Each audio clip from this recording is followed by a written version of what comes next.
सादर प्रणाम। जय शिव शक्ति। श्री गणेशाय नमो नमः। मेरे श्रोतागणों, कल मैंने आपको वास्तुशास्त्र के बारे में जानकारी दी थी कि कैसे चारों दिशाओं में देवताओं ने अपना अपना स्थान ग्रहण किया। अब हमने एक पिंड तैयार किया, हमने ज़मीन लिया। वो कैसे वो ज़मीन हमें फलित होगी कि नहीं फलित होगी, अशुभ है शुभ है, इसका पता हम कैसे लगाएं। इसके लिए भी ऋषिगणों ने बहुत बहुत बातें कही हैं। और उसका भी कैसे हम जानकारी हासिल करें कि मेरी ज़मीन कैसे है, इसका भी ऋषियों ने हमें प्रमाण दिया है कि जैसे हम ज़मीन खरीदते हैं, जिसने ज़मीन खरीदी है वो मालिक नहा धोकर उपवास रख के वास्तु पुरुष का स्मरण करके अपने प्लाट में जाए, अपने प्लाट में एक गड्ढा खोदे और गड्ढा खोदने के बाद वो उसको मिट्टी से भर दे। यदि मिट्टी शेष बचती है तो ज़मीन हमारी उत्तम है, यदि मिट्टी बिल्कुल नहीं बचती तो ज़मीन हमारे लिए उतनी उत्तम नहीं है। ये हमारे ऋषियों ने, हमारे शास्त्रकारों ने ये जानकारी दी है। यदि और दूसरी विधि ये है कि जब हम गड्ढा खोदें उस मिट्टी में, वो प्लाट में, उसमें हम शंख चक्र ये सब मुझे मणि शंख मूंगा ये सब हमें प्राप्त हो तो समझ लो ज़मीन अच्छी है। और यदि हमें हड्डी मिले, बाल मिले, ये सब मिले तो ज़मीन उत्तम नहीं मानी जाती है। इस तरह ज़मीन का निरीक्षण हमारे शास्त्रकारों ने किया है। और तीसरी विधि ये है कि हम उसमें ज़मीन में गड्ढा खोदें और उसमें हम पानी भरें, 100 कदम चलें। 100 कदम चलने के बाद हम फिर लौट के जब आएँ, यदि पानी पूरा सूख जाता है तो वो ज़मीन हमारे लिए उत्तम नहीं है।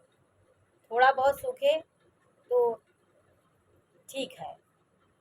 यदि ज़मीन में पानी लेवल में रहे तो कोई कमी ना दिखाई दे तो भूमि अच्छी मानी जाती है। पानी हमारा जितना हमने पानी भरा है उसी लेवल में पानी दिखाई दे तो ज़मीन उत्तम मानी जाती है।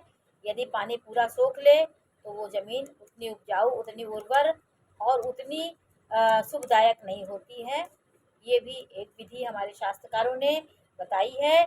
और इस तरह हमारे ऋषियों ने भी बताया है कि भूमि के मध्य गड्ढे में सफ़ेद, काली, पीली, लाल फूलों की मालाएं रखें गड्ढे में।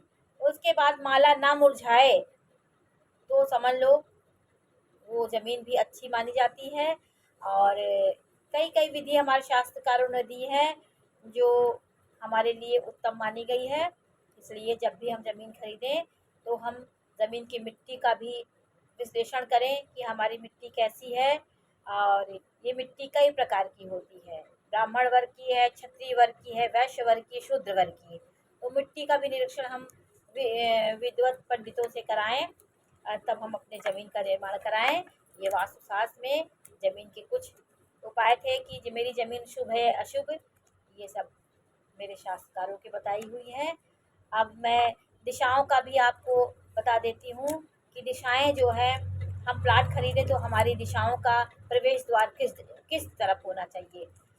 सबसे उत्तम दिशाएं होती हैं उत्तर और पूर्व। उत्तर और पूर्व की दिशाएं सबसे उत्तम मानी जाती हैं क्योंकि ये देव स्थान होता है। इसमें सूर्य की किरणें सबसे पहले हमारे प्रवेश द्वार में प्रवेश करती हैं और ये उत्तम दिशा होती है। हमारे ऋषिगणों ने इस दिशा को बहुत उत्तम बनाया है। और खिड़कियां, दरवाजे यदि हमारे दक्षिण की तरफ हैं तो उसको हम सदैव बंद रखें। दक्षिण की दिशा नेगेटिव ऊर्जा की दिशा मानी जाती है।